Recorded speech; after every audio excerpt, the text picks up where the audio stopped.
নমস্কার বন্ধুরা, সজনে ফুলের দুর্দান্ত স্বাদের একটা রেসিপি নিয়ে চলে এসেছি আজ। সজনে ফুল বাজারে এখন অ্যাভেলেবেল, আর এই সিজন চেঞ্জের সময় আমাদের ইমিউনিটি পাওয়ার বাড়াতে এই সজনে ফুল খাওয়া অত্যন্ত ভালো। তো চলুন রান্নাটা শুরু করি। প্রথমে কড়াইতে সর্ষের তেল গরম করে নেব, তারপর ডুমো ডুমো করে কাটা আলু দিয়ে দেব।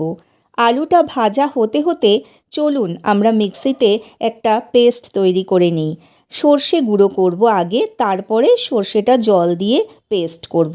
আমি এখানে সাদা সর্ষে নিয়েছি। প্রথমে সর্ষেটা শুকনো গুঁড়িয়ে নিলাম মিক্সিতে, জল আর কাঁচা লঙ্কা দিয়ে এরপরে পেস্ট করে নেব। কালো সর্ষেও চাইলে আপনারা ব্যবহার করতেই পারেন, আর রান্নাটা সর্ষের তেলেই করতে হবে, তাহলেই এর স্বাদ দুর্দান্ত হয়। তো চলুন আলু ভাজার দিকে এবার যাই। আলুতে হলুদ গুঁড়ো আর লবণ মিশিয়ে আবারও নাড়াচাড়া করে ভাজতে থাকবো। এবার আমি পরিষ্কার করে আগেই বেছে ধুয়ে রেখেছি যে সজনে ফুলগুলো, সেইগুলো দিয়ে দেব আলুর উপরে। আলুর সাথে ফুলগুলো আবারও নাড়াচাড়া করে দেব এবং আবারও একসাথে ভাজতে থাকবো।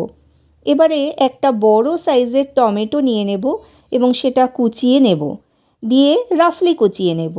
টমেটোটা আলু আর ফুলগুলোর উপরে দিয়ে দেব এবং ফুলগুলোর সঙ্গে ভালো করে নাড়িয়ে চাড়িয়ে মিশিয়ে নেব। এবারে যে সর্ষে পেস্টটা আমরা আগেই রেডি করে রেখেছিলাম মিক্সিতে, সেটাও দিয়ে দেব, আর উপর থেকে অল্প একটু জল দিয়ে দেব। লবণটা একটু চেক করে নেব এই সময়, আর একটু লাগবে তাই আমি প্রয়োজন মতন লবণও দিয়ে দেব। দিয়ে ঢাকা চাপা দিয়ে আলুটা সেদ্ধ হতে দেব। লো টু মিডিয়াম আঁচে এই রান্নাটা এই সময় করতে হবে। মিনিট 6-7 কুক হতে দিলেই আলুটা সেদ্ধ হয়ে যাবে। এবারে ঢাকনা খুলে উপর থেকে কাঁচা সর্ষের তেল এই 2-3 পলা মতন, যদি আলু বা সজনে ফুলের পরিমাণ আরও বেশি হয় তাহলে আরেকটু বেশি তেল লাগবে। আমার এখানে 2-3 পলা মতন লেগেছিল, আমি সেটাই দিয়েছি।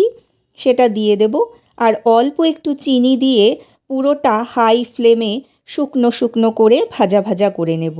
তাহলেই তৈরি আমাদের সজনে ফুলের এই দুর্দান্ত স্বাদের রেসিপিটা। সজনে ফুল একটু তিতকুটে হয়, তো তাই এইভাবে রান্না করলে আপনারা দেখবেন একটুও তেতো লাগবে না।